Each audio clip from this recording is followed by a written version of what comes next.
We only have two items on the agenda. The first one is reconsideration of final reading on ordinance 2025-5, third reading. May I have a motion for approval? So moved. Second. Properly moved and second. Any further discussion? Yes, I just want to say that Monday night, I did point out that this ordinance was going to go into effect immediately, and we did not have any contracts with these fire departments. And I just wonder if you guys fully understood what was going to happen with that. We didn't have any fire service in Sandy Run because of that, because if they had gone, they were threatened with fines and jail time because there was no contract immediately. So I feel like that's why we're having this meeting today, to have the date changed to July 1st so there's time to put in contracts. Okay. Any other discussion? Oh, that's good. Rich, all in favor, aye? Aye. Opposed, likewise, the ayes have it.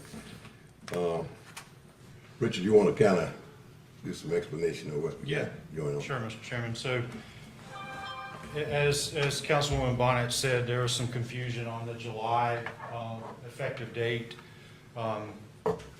We were comfortable that the ordinance, the effective date of the ordinance has to do with the setting up of the way that the district will be funded in the future, the countywide fire millage.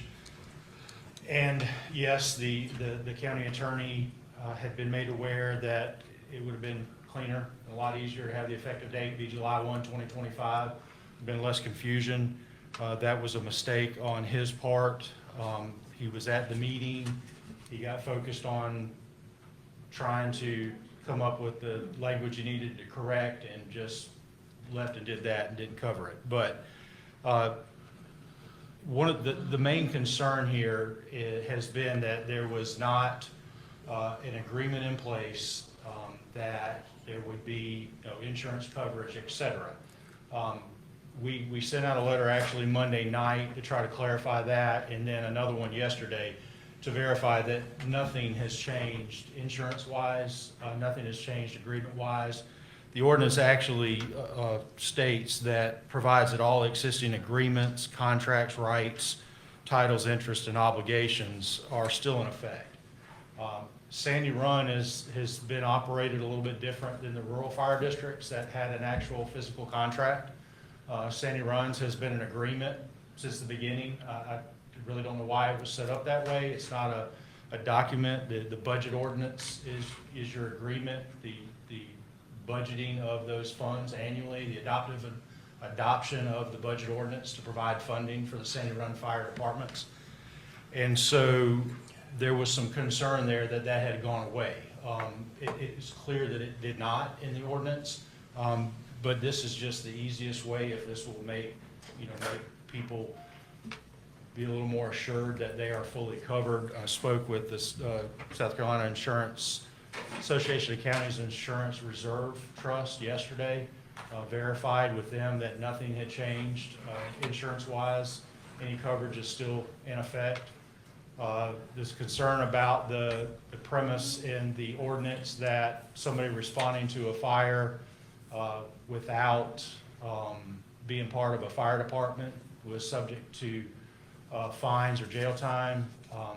That is there because if you have somebody that responds that has not been dispatched by 911, that is not part of a structured fire department response, that comes up on a scene that's not part of a command structure, there can be a lot of problems that come from that.